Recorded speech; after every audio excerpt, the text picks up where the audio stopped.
السلام علیکم پیارے دوستو، اگر میں آپ سے کہوں آپ کے بگڑے کام اس سورہ سے بن سکتے ہیں تو میرا یہ کہنا غلط نہیں ہوگا۔ آپ اپنے قیمتی وقت میں سے تھوڑا سا وقت نکال کر اس ویڈیو کو پورا ضرور دیکھ لیجئے۔ دوستو، آپ لوگوں کی دعائیں قبول نہیں ہو رہی ہیں، آپ لوگ پریشان ہیں، تو یقین مانیے اس ویڈیو سے آپ اپنے ناممکن کام کو بھی ممکن کر سکتے ہیں۔ یہ قرآن پاک کی سورہ ہے، اور جو بھی شخص جس بھی کام کے لیے اس سورہ کو سن لیتا ہے تو اللہ تعالیٰ اس کی تمام حاجتوں کو اپنی بارگاہ میں قبول فرما لیا کرتا ہے۔ اس سورہ سے لاکھوں لوگوں کے لاکھوں بگڑے ہوئے کام بن گئے ہیں، تو انشاءاللہ آپ کو بھی ضرور کامیابی ملے گی۔ اس سورہ کی شرط یہی ہے کہ آپ اپنی تمنا کو اپنے دل میں رکھیے اور اس کے بعد اس سورہ کو سنیے۔ انشاءاللہ آپ اس کو پورا سن نہیں پائیں گے اور آپ کے تمام بگڑے کام بن جائیں گے۔ یقین نہ ہو تو آپ لوگ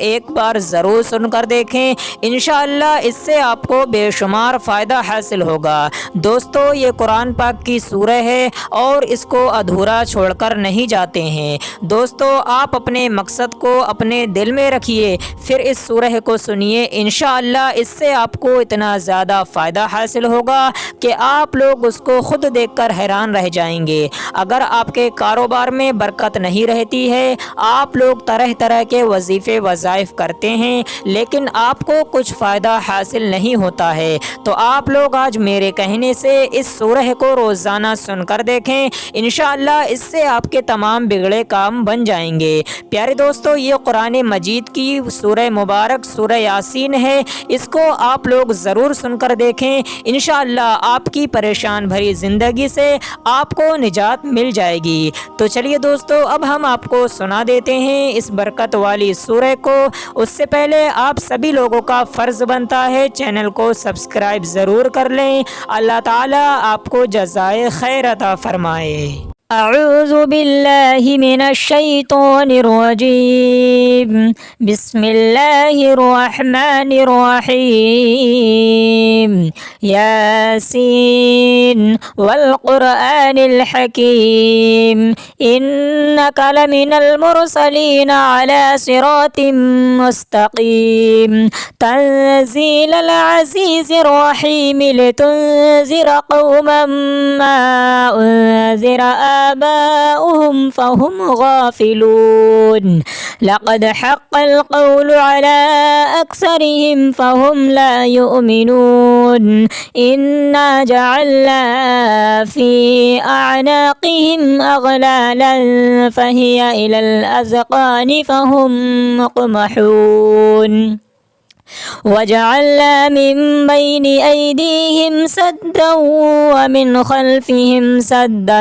فأغشيناهم فهم لا يبصرون، وسواء عليهم أأنذرتهم أم لم تنذرهم لا يؤمنون، إنما تنذر من اتبع الذكر وخشي الرحمن بالغيب فبشره بمغفرة وأجر كريم، إنا نحن نحيي الموتى ونكتب ما قدموا وآثارهم وكل شيء أحصيناه في إمام مبين، واضرب لهم مثلا أصحاب القرية إذ جاءها المرسلون إذ أرسلنا إليهم اثنين فكذبوهما فعززنا بثالث فقالوا إنا إليكم مرسلون، قالوا ما أنتم إلا بشر مثلنا وما أنزل الرحمن من شيء إن أنتم إلا تكذبون، قالوا ربنا يعلم إنا إليكم لمرسلون وما علينا إلا البلاغ المبين،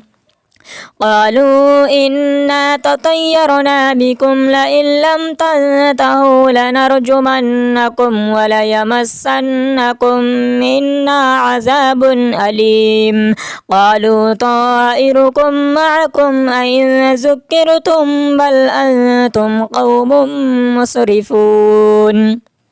وجاء من أقصى المدينة رجل يسعى قال يا قوم اتبعوا المرسلين اتبعوا من لا يسألكم أجرا وهم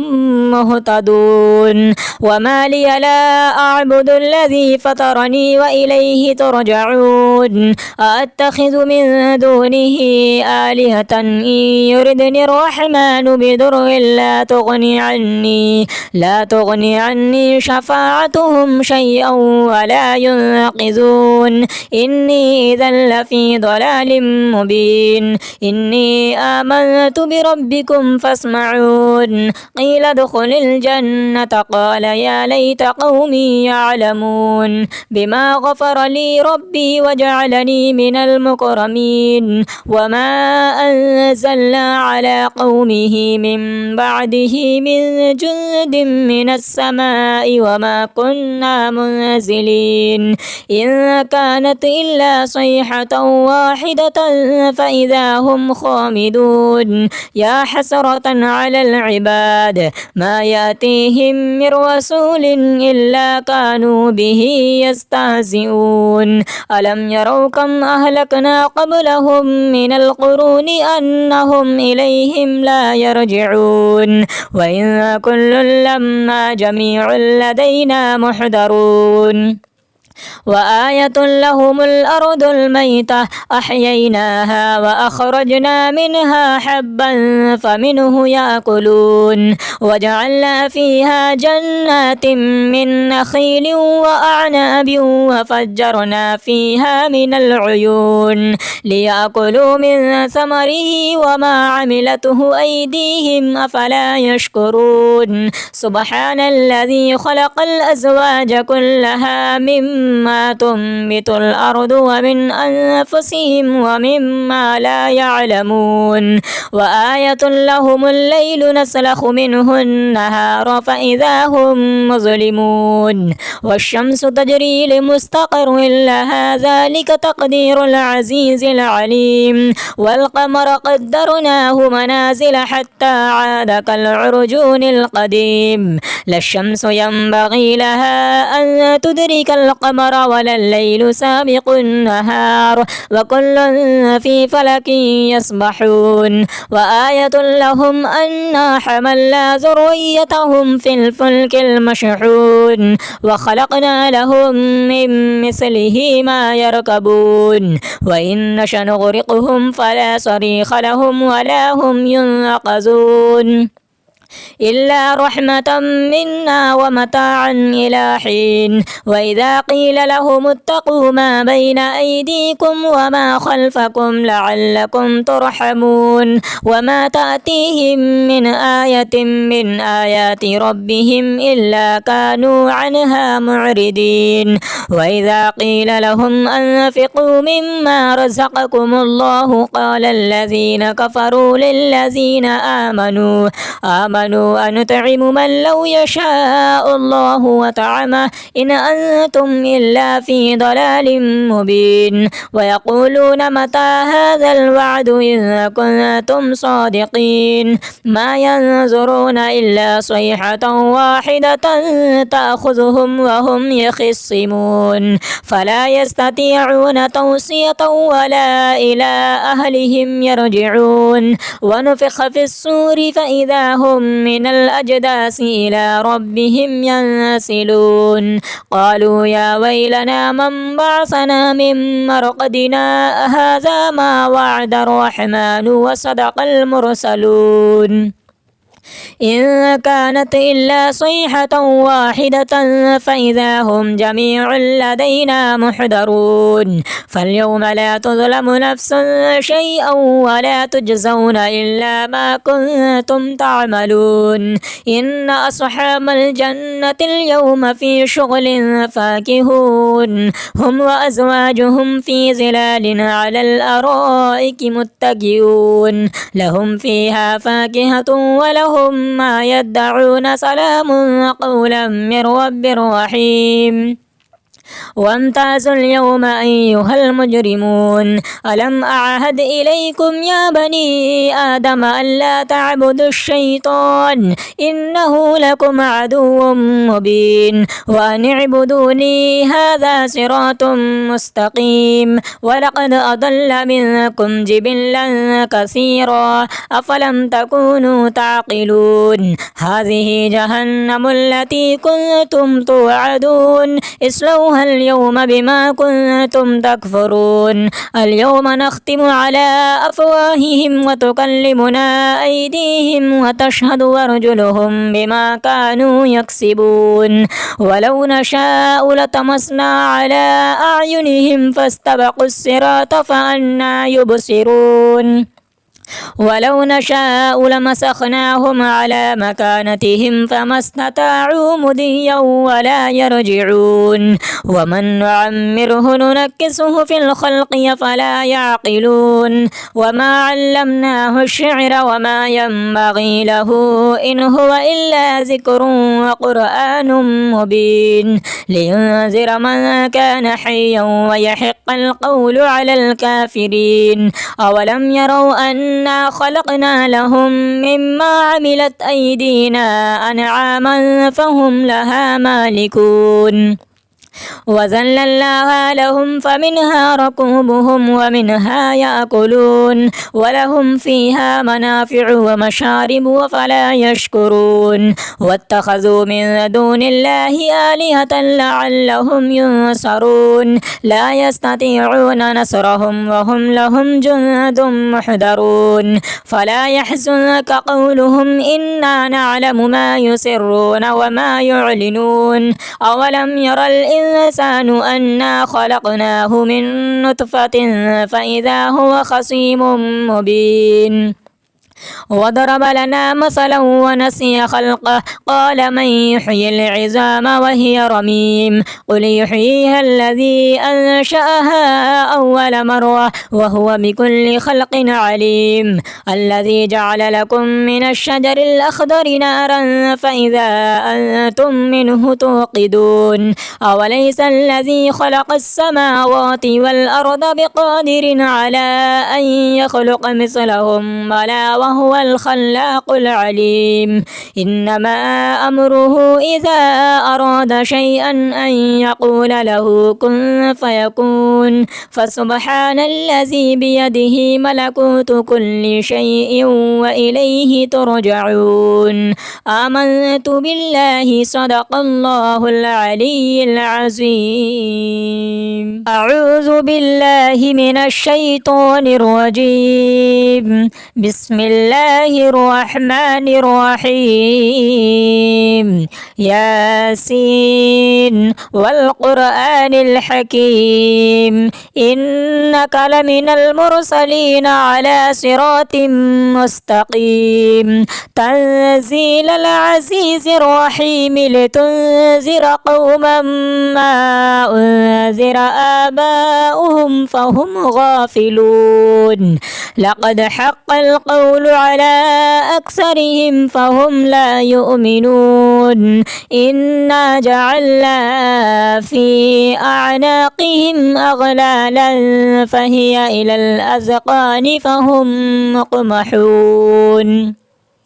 وجعلنا من بين أيديهم سدا ومن خلفهم سدا فأغشيناهم فهم لا يبصرون وسواء عليهم أأنذرتهم أم لم تنذرهم لا يؤمنون إنما تنذر من اتبع الذكر وخشي الرحمن بالغيب فبشره بمغفرة مغفرة وأجر كريم. إنا نحن نحيي الموتى ونكتب ما قدموا وآثارهم وكل شيء أحصيناه في إمام مبين. واضرب لهم مثلا أصحاب القرية إذ جاءها المرسلون إذ أرسلنا إليهم اثنين فكذبوهما فعززنا بثالث فقالوا إنا إليكم مرسلون. قالوا ما أنتم إلا بشر مثلنا وما أنزل الرحمن من شيء إن أنتم إلا تكذبون. قالوا ربنا يعلم إنا إليكم لمرسلون وما علينا إلا البلاغ المبين.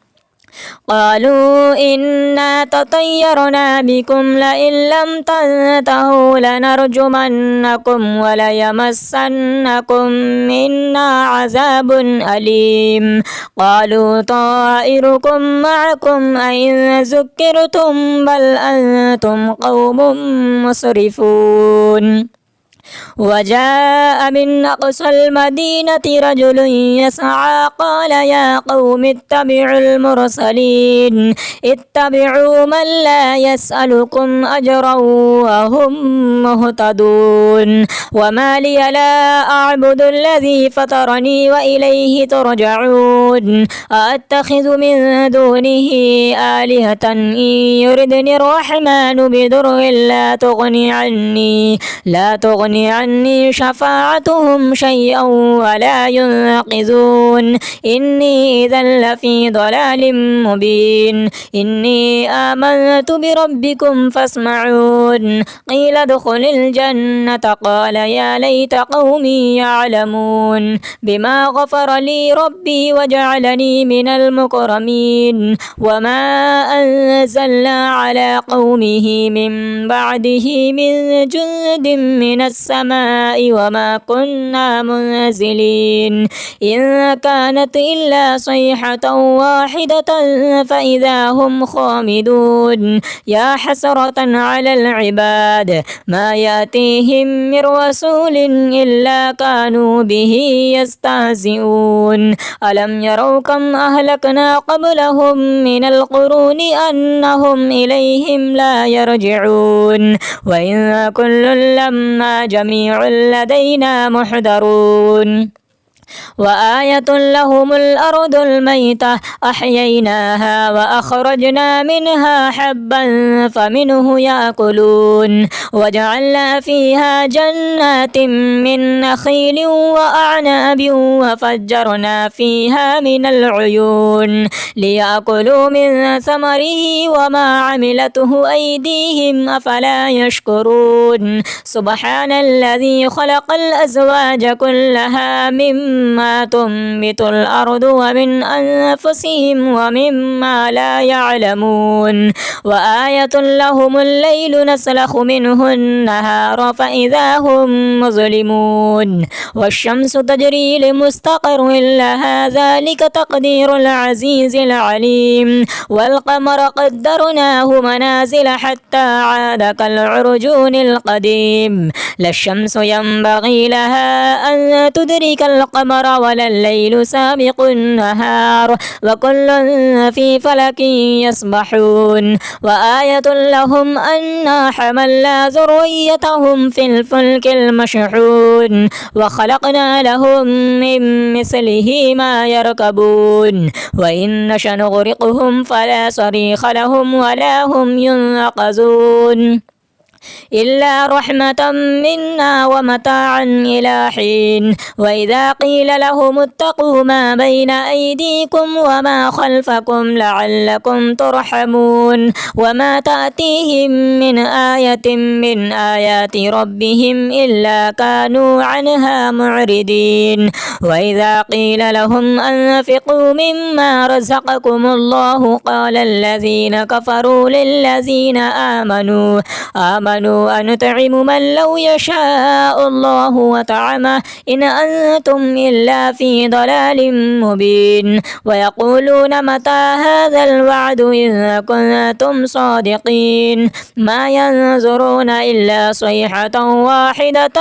تأخذهم وهم يخصمون فلا يستطيعون توصية ولا إلى أهلهم يرجعون ونفخ في الصور فإذا هم من الأجداث إلى ربهم ينسلون قالوا يا ويلنا من بعثنا من مرقدنا هذا ما وعد الرحمن وصدق المرسلون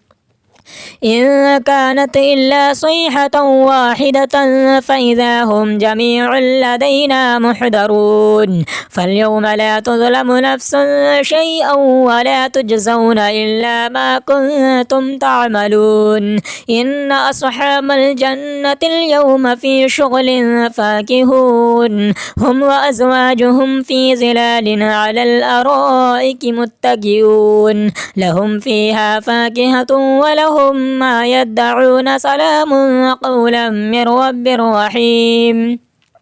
وامتازوا اليوم أيها المجرمون ألم أعهد إليكم يا بني آدم ألا تعبدوا الشيطان إنه لكم عدو مبين وأن اعبدوني هذا صراط مستقيم ولقد أضل منكم جبلا كثيرا أفلم تكونوا تعقلون هذه جهنم التي كنتم توعدون اصلوها اليوم بما كنتم تكفرون اليوم نختم على أفواههم وتكلمنا أيديهم وتشهد أرجلهم بما كانوا يكسبون ولو نشاء لطمسنا على أعينهم فاستبقوا الصراط فأنى يبصرون ولو نشاء لمسخناهم على مكانتهم فما استطاعوا مضيا ولا يرجعون ومن نعمره ننكسه في الخلق فلا يعقلون وما علمناه الشعر وما ينبغي له إن هو إلا ذكر وقرآن مبين لينذر من كان حيا ويحق القول على الكافرين أولم يروا أنا خلقنا لهم مما عملت أيدينا أنعاما فهم لها مالكون وذللناها لهم فمنها ركوبهم ومنها يأكلون ولهم فيها منافع ومشارب وفلا يشكرون واتخذوا من دون الله آلهة لعلهم ينصرون لا يستطيعون نصرهم وهم لهم جند محضرون فلا يحزنك قولهم إنا نعلم ما يسرون وما يعلنون أولم ير الإنسان أنا خلقناه من نطفة فإذا هو خصيم مبين وضرب لنا مثلا ونسي خلقه قال من يحيي العظام وهي رميم قل يحييها الذي أنشأها أول مرة وهو بكل خلق عليم الذي جعل لكم من الشجر الأخضر نارا فإذا أنتم منه توقدون أوليس الذي خلق السماوات والأرض بقادر على أن يخلق مثلهم بلى وهو الخلاق العليم إنما أمره إذا أراد شيئا أن يقول له كن فيكون فسبحان الذي بيده ملكوت كل شيء وإليه ترجعون آمنت بالله صدق الله العلي العظيم أعوذ بالله من الشيطان الرجيم بسم الله الرحمن الرحيم ياسين والقرآن الحكيم إنك لمن المرسلين على صراط مستقيم تنزيل العزيز الرحيم لتنذر قوما ما أنذر آباؤهم فهم غافلون لقد حق القول القول على أكثرهم فهم لا يؤمنون إنا جعلنا في أعناقهم أغلالا فهي إلى الأذقان فهم مقمحون وجعلنا من بين أيديهم سدا ومن خلفهم سدا فأغشيناهم فهم لا يبصرون وسواء عليهم أأنذرتهم أم لم تنذرهم لا يؤمنون إنما تنذر من اتبع الذكر وخشي الرحمن بالغيب فبشره بمغفرة وأجر كريم إنا نحن نحيي الموتى ونكتب ما قدموا وآثارهم وكل شيء أحصيناه في إمام مبين واضرب لهم مثلا أصحاب القرية إذ جاءها المرسلون إذ أرسلنا إليهم اثنين فكذبوهما فعززنا بثالث فقالوا إنا إليكم مرسلون قالوا ما أنتم إلا بشر مثلنا وما أنزل الرحمن من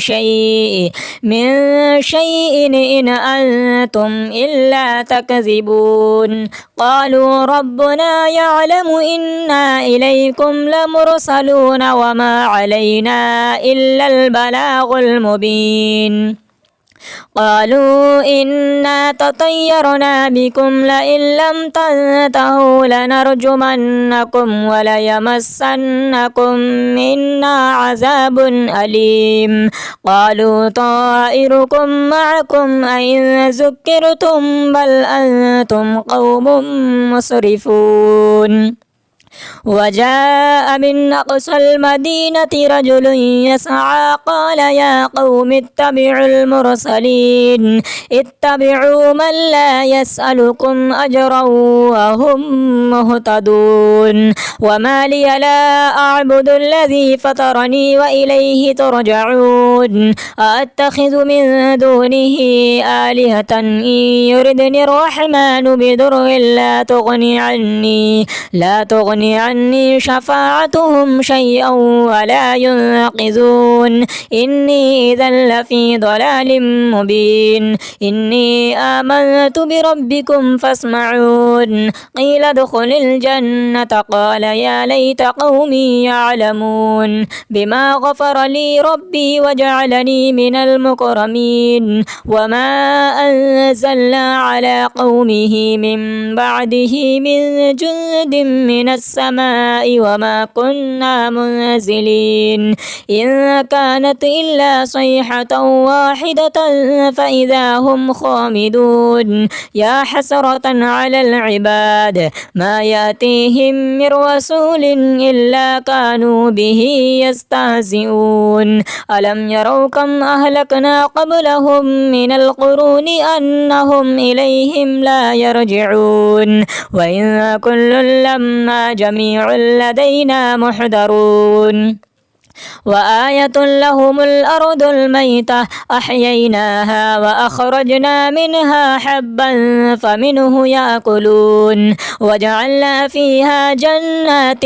من نخيل وأعناب وفجرنا فيها من العيون ليأكلوا من ثمره وما عملته أيديهم أفلا يشكرون سبحان الذي خلق الأزواج كلها مما تنبت الأرض ومن أنفسهم ومما لا يعلمون وآية لهم الليل نسلخ منه النهار فإذا هم مظلمون والشمس تجري لمستقر لها ذلك تقدير العزيز العليم والقمر قدرناه منازل حتى عاد كالعرجون القديم لا الشمس ينبغي لها أن تدرك القمر القمر ولا الليل سابق النهار وكل في فلك يسبحون وآية لهم أنا حملنا ذريتهم في الفلك المشحون وخلقنا لهم من مثله ما يركبون وإن نشأ نغرقهم فلا صريخ لهم ولا هم ينقذون إلا رحمة منا ومتاعا إلى حين وإذا قيل لهم اتقوا ما بين أيديكم وما خلفكم لعلكم ترحمون وما تأتيهم من آية من آيات ربهم إلا كانوا عنها معرضين وإذا قيل لهم أنفقوا مما رزقكم الله قال الذين كفروا للذين آمنوا أن نطعم من لو يشاء الله وطعمه إن أنتم إلا في ضلال مبين ويقولون متى هذا الوعد إن كنتم صادقين ما ينظرون إلا صيحة واحدة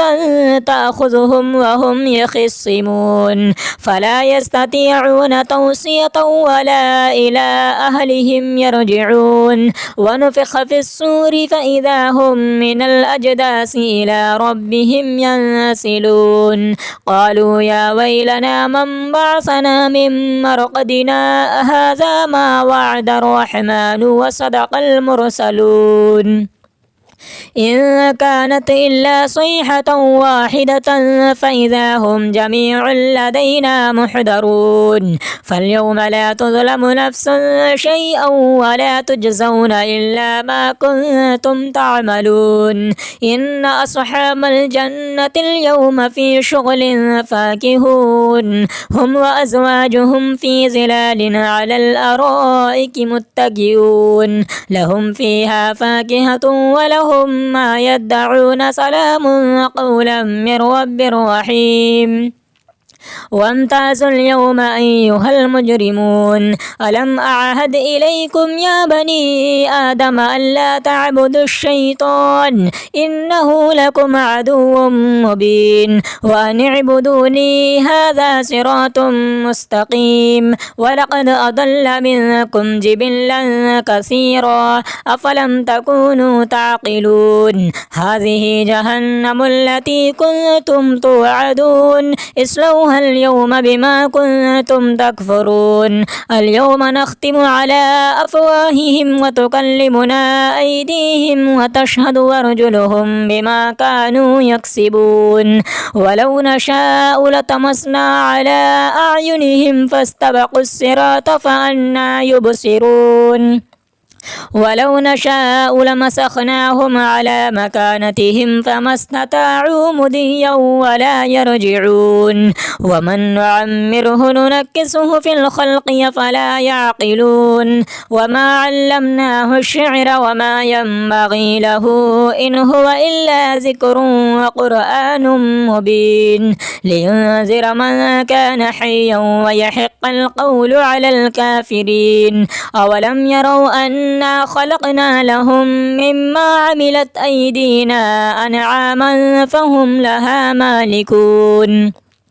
وذللناها لهم فمنها ركوبهم ومنها يأكلون ولهم فيها منافع ومشارب وفلا يشكرون واتخذوا من دون الله آلهة لعلهم ينصرون لا يستطيعون نصرهم وهم لهم جند محضرون فلا يحزنك قولهم إنا نعلم ما يسرون وما يعلنون أولم ير الإنسان أنا خلقناه من نطفة فإذا هو خصيم مبين وضرب لنا مثلا ونسي خلقه قال من يحيي العظام وهي رميم قل يحييها الذي أنشأها أول مرة وهو بكل خلق عليم الذي جعل لكم من الشجر الأخضر نارا فإذا أنتم منه توقدون أوليس الذي خلق السماوات والأرض بقادر على أن يخلق مثلهم بلى وهو الخلاق العليم إنما أمره إذا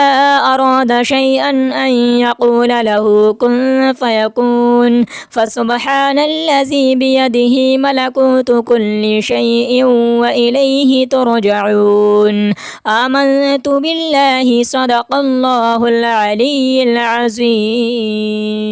أعوذ بالله من الشيطان الرجيم بسم الله الرحمن الرحيم ياسين والقرآن الحكيم إنك لمن المرسلين على صراط مستقيم تنزيل العزيز الرحيم لتنذر قوما ما أنذر آباؤهم فهم غافلون لقد حق القول على أكثرهم فهم لا يؤمنون إنا جعلنا في أعناقهم أغلالا فهي إلى الأذقان فهم مقمحون وجعلنا من بين أيديهم سدا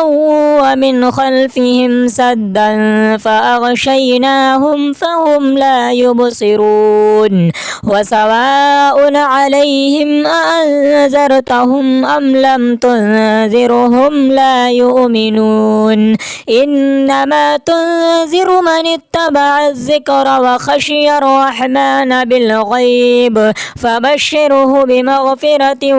وأجر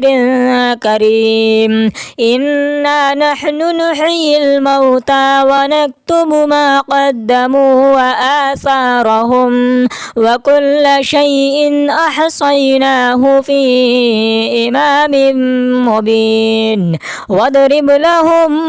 مثلا أصحاب القرية إذ جاءها المرسلون إذ أرسلنا إليهم اثنين فكذبوهما فعززنا بثالث فقالوا إنا إليكم مرسلون قالوا ما أنتم إلا بشر مثلنا وما أنزل الرحمن من شيء إن أنتم إلا تكذبون قالوا ربنا يعلم إنا إليكم لمرسلون وما علينا إلا البلاغ المبين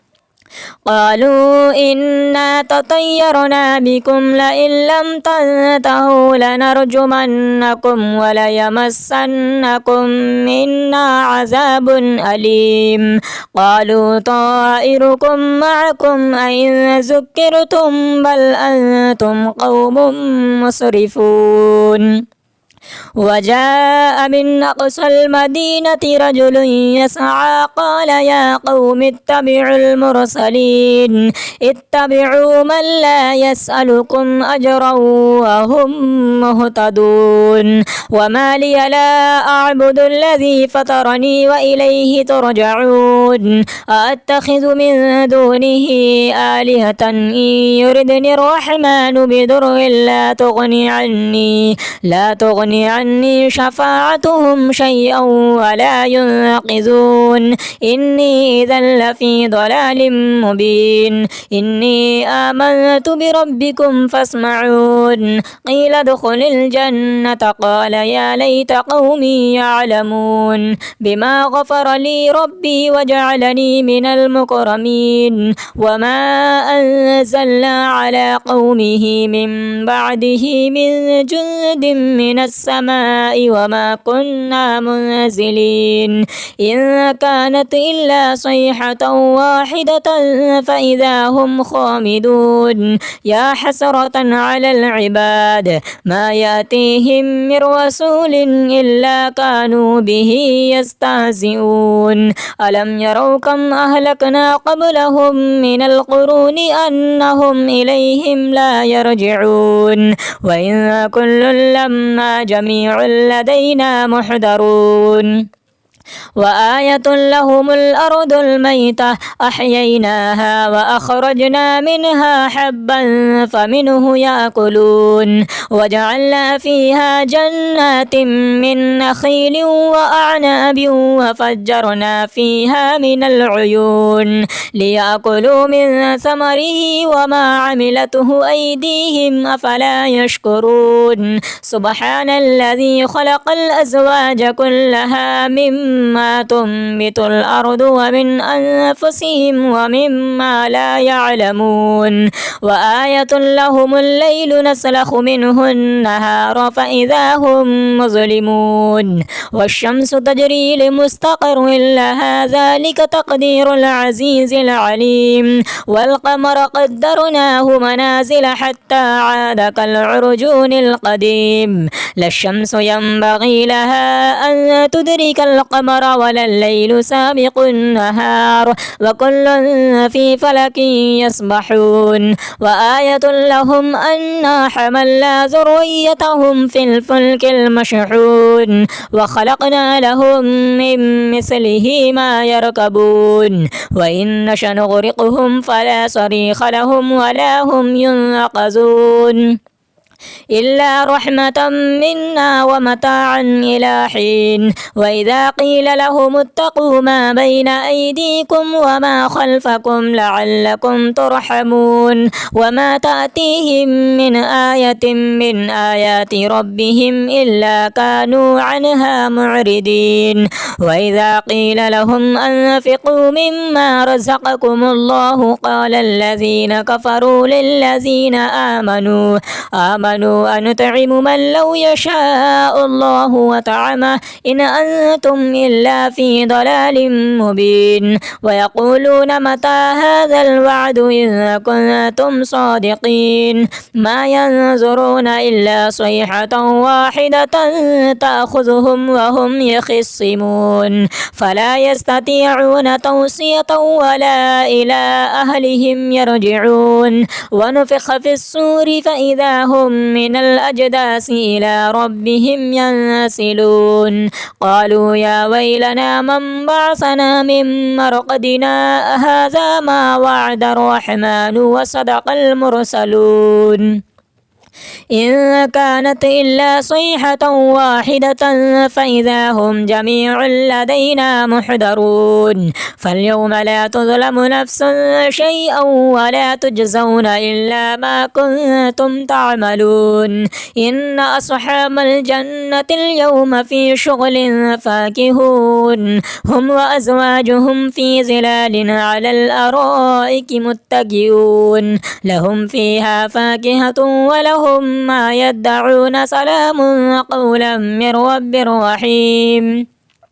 وامتازوا اليوم أيها المجرمون ألم أعهد إليكم يا بني آدم ألا تعبدوا الشيطان إنه لكم عدو مبين وأن اعبدوني هذا صراط مستقيم ولقد أضل منكم جبلا كثيرا أفلم تكونوا تعقلون هذه جهنم التي كنتم توعدون اصلوها اليوم بما كنتم تكفرون اليوم نختم على أفواههم وتكلمنا أيديهم وتشهد أرجلهم بما كانوا يكسبون ولو نشاء لطمسنا على أعينهم فاستبقوا الصراط فأنى يبصرون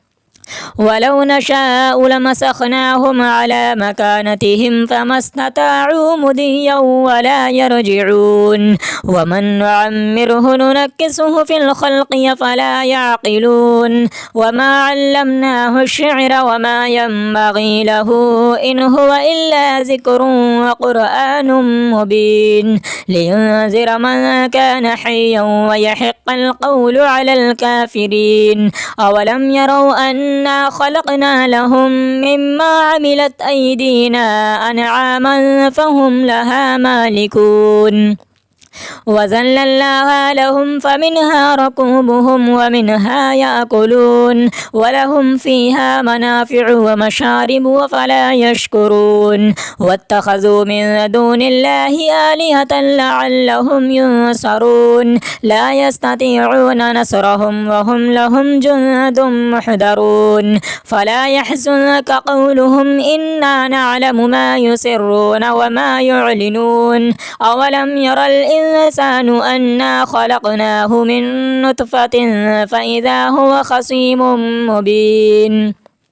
وضرب لنا مثلا ونسي خلقه قال من يحيي العظام وهي رميم قل يحييها الذي أنشأها أول مرة وهو بكل خلق عليم الذي جعل لكم من الشجر الأخضر نارا فإذا أنتم منه توقدون أوليس الذي خلق السماوات والأرض بقادر على أن يخلق مثلهم بلى وهو الخلاق العليم إنما أمره إذا أراد شيئا أن يقول له كن فيكون فسبحان الذي بيده ملكوت كل شيء وإليه ترجعون آمنت بالله صدق الله العلي العظيم.